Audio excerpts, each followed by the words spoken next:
This is our high yield dividend ETF portfolio update. We call it the H.Y.D.E portfolio. And if you're paying attention to my thumbnails, you'll notice I added two new ones to the portfolio, coyy and bito. So coyy and bito. Last week, we added blocks, BLOX. Let's take a look and see how these things are doing. Where's our portfolio at today? We've got two spreadsheets where we're tracking this. One for our Roth accounts, and then one for our after-tax brokerage accounts where it just doesn't say Roth up here. So that's how you can tell the difference between the two. Let's start here with the Roth accounts. We've had a significant increase since last week on our dividend, our current projected dividend payout. We're now up to 3,300. I believe we were at 2,700 last week. You'll have to go check out that video if you're interested to see how much it actually moved. Now, big difference that you'll see here is the return on investment after dividends is now a negative number. We had kind of a down week last week, but that's not why this is negative. This is negative because of coyy that we added here in our Roth. We have a $172 dividend coming, 68-cent dividend. We have 252 shares, but we don't get that yet. It comes on Monday, I believe. So that will not start to show up until the next week, at which time this is not going to be a negative number, which will push our total up into the positives. Now, MSTY took kind of a hit, but we got a decent payout. XBTY was up again, but took a bit of a hit because Bitcoin right now is dropping. We got a few of these are tied to Bitcoin. We've got LFGY that has some ties to crypto, but also tech. MSTY is tied to MSTY, which is heavily Bitcoin leverage. XBTY is a Bitcoin one.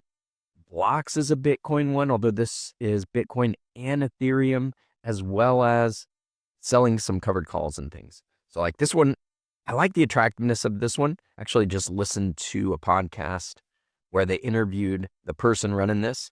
And basically his goal is appreciation. They're going to pay out a steady dividend rate of right about 36%, which is right around where they're at. But they're hoping for capital appreciation as well. So we should see this one do pretty good. It's fairly attractive. Even though our payback period is going to be longer, we should see appreciation if they're successful with what they're trying to do.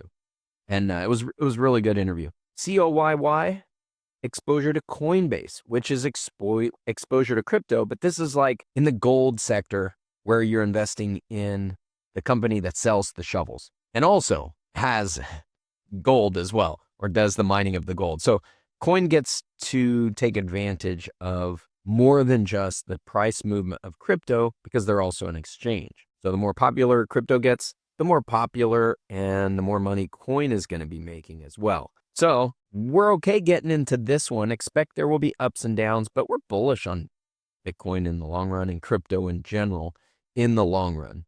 So that's why we hopped into that one. Bito is also a Bitcoin ETF. This one is not necessarily an income one, although it spits out a really good dividend rate. So they just don't advertise themselves as that. Now, I didn't pick up any of Bito in the Roth accounts, but we'll see that when I switch over to the other one. So we're up to 3,390 each month is the projected dividend rate. That will obviously vary based on what the dividends actually end up being, based on the income that these ETFs earn. And our dividends to date, 5,661. This is total return. This is what you would see if you just looked at the price of the shares. We don't really care too much about this one. We would love to see this flat, but that's not likely to happen. We're treating these like rental properties. Each of these is like a rental property. We're going to buy a certain number of shares. Months until money printing is when the dividend pays back those shares, and it's all house money at that point. It's all profits. That's what we want to get to in these things. So I don't anticipate continuing to just reinvest into all of these. We're actually going for a decent balance between some of these different funds in order to diversify, minimize our overall risk on any particular strategy or fund. And we're tracking that here in the spreadsheet under fund managers. So I added this tab last week, and you can see these are the tickers. This is the advisor company. And then we've got the actual fund managers inside of it. And then I put their tenure as well. So we can kind of track. If we see a change in these things, is it because they changed out some of the fund managers, how they're deciding to run these? Are we too heavily exposed to any particular fund or advisor company? So Yield Max, we have way too much just in Yield Max. So we're going to be expanding into the other ones in order to balance this out. Now, Nicholas, which is the blocks, our Yield Max fund manager, the main one with Yield Max, is also listed in here. But these guys are kind of separate. So Nicholas runs this. He just works with Yield Max. Like he's utilizing them and their resources for that. So we are considering it separate at this point. And he definitely has a different outlook than Yield Max. Yield Max wants to pay out all the dividends. Yield Max wants to pay out all the income as dividends. Nicholas does not. So we do expect to see a different type of exposure with what we have with this one. So we did expand our Granite shares.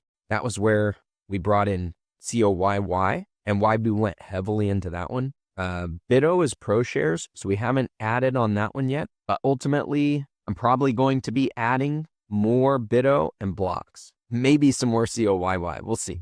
That one's been very attractive, but it is one of only 2 ETFs that I have here that are exposed to single stock tickers, MSTY and coyy. And that's kind of how I like it. I want minimal exposure into those. Now, with coyy, that's actually a lot of exposure for a one ticker. We're up at like, it's almost half of this. So we're about 10% in coyy. So I probably will delay adding more to that one until I spread out among some of these other ones. Let's look at the distributions. This is one of the tabs that we added some extra information here. We've got all the payouts that happened over the last week right here, and we total it all up here. So we went from 488 the week before, now we're at 866. And this doesn't include that coyy payout yet. So that's going to jump up pretty significantly for our overall paydays.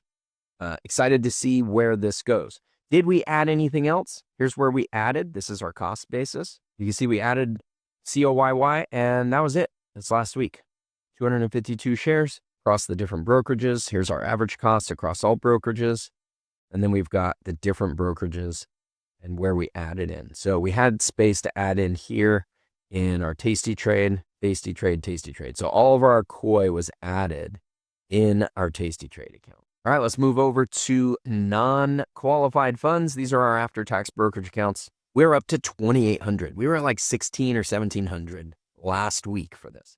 So we added a decent amount, bringing our total monthly income to 2,837. You can see we're slightly positive here, even though we have not received the dividend from coyy or bito and everything that was down this last week. So we're actually not doing too bad. It doesn't look so hot here with MSTY, but look, our exposure is very, very low. We just haven't put much into MSTY in our after-tax brokerage accounts. Mostly, I don't like monthly payers. I don't like them too much. I would prefer to have the weekly payers so I can make changes if I want to more quickly. Ultimately, we'll just kind of sit on this for the time being. I don't have any particular plans to expand my MSTY exposure on after-tax at the moment. But if the price gets attractive, or it looks like MSTY is going to start going up again, maybe we will. So here in our after-tax, you can see we added coyy and bito as different from last week. Let's move over to the distributions.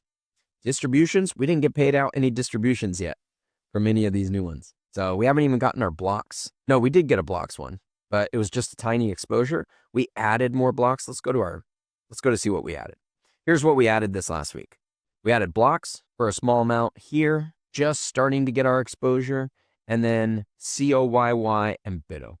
So that was where most of our effort went in the after-tax. You see our average cost across all brokerages for each of the tickers. This is for all of our funds at Fidelity, E-Trade, Tasty Trade, Webull, and Public. So you can see the total, basically where we hold our shares across each particular account. So distribution-wise, we do expect it to jump up this next week pretty significantly. The amount of coyy that we added, 270, should bring in $183, maybe a little bit more than that each week. And then we've got bito as well. Oh, I had bito listed as weekly, but it is monthly. That is going to significantly impact everything that I'm showing you here today. Okay, so that actually drops our current dividend income down to 2,500.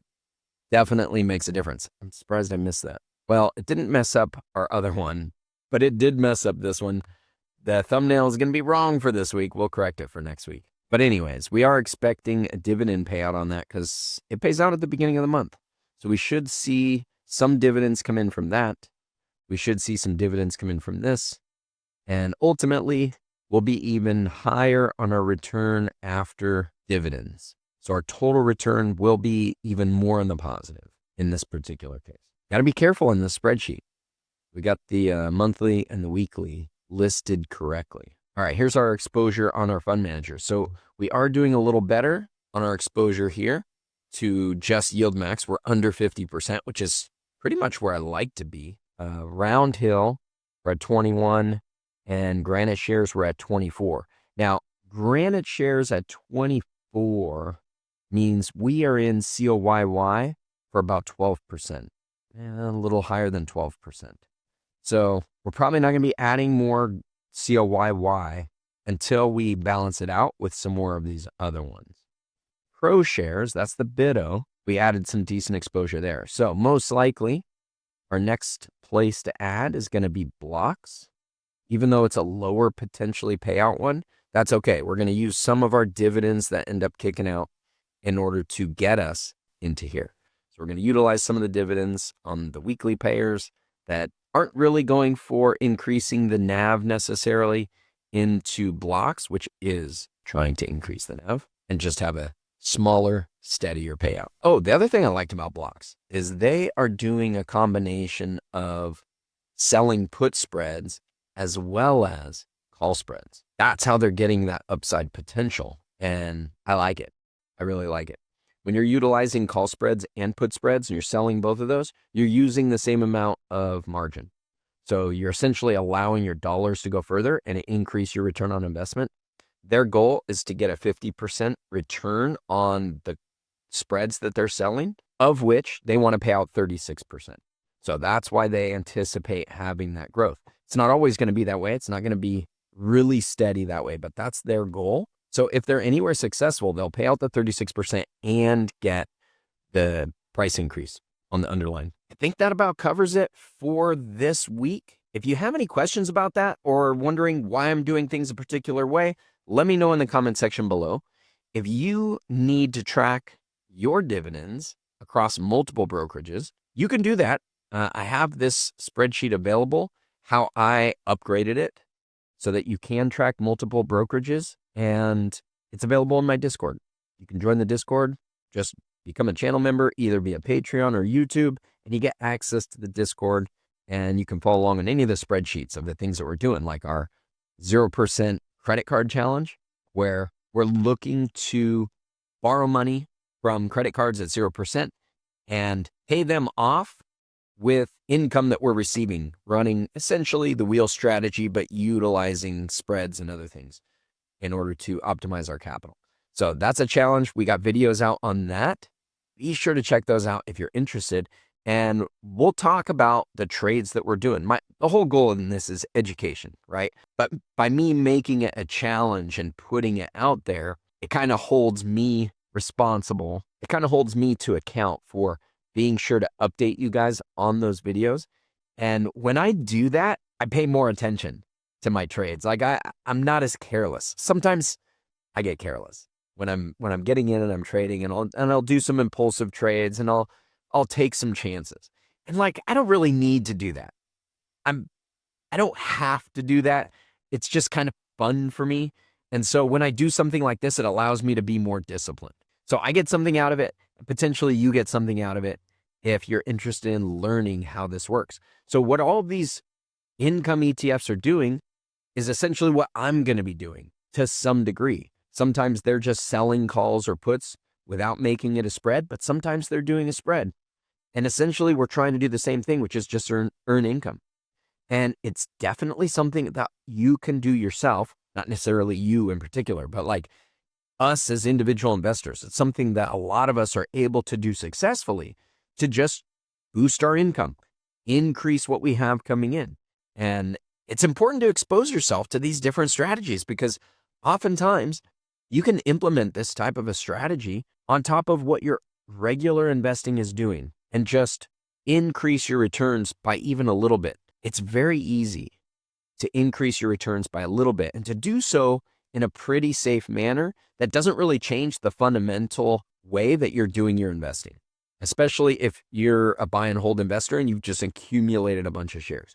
Like, you could take advantage of owning those shares in a way that you may not already be taking advantage of. I'm always available for consultations. I do free consultations for everybody, and I also offer paid consultations. So if you would like to talk and see if there's some way that I can help you, schedule the free consultation. Let's have a chat. Oftentimes, I can do a lot of good within that free consultation that you might be off and running and you never need to meet with me again. That is a distinct possibility because we do actually cover a lot of things in that free consultation. We can cover a lot of ground, and I can plant a lot of seeds and give you basically a roadmap with what I would probably do or how things that I would look at. So good luck to you out there. We'll be back again next week with an update on this particular portfolio, but watch for our videos throughout the week where we go over high cash value insurance products, not just the products themselves, but how they get designed, all the good things about them, what to look for. We talk about options and options trading. We've got our challenge that's going on. Basically, if there's anything I can do to provide you value, I try and do it on this channel. So watch for all those videos and be sure to hit that like button. Throw a comment in for the algorithm if you would. I appreciate your support.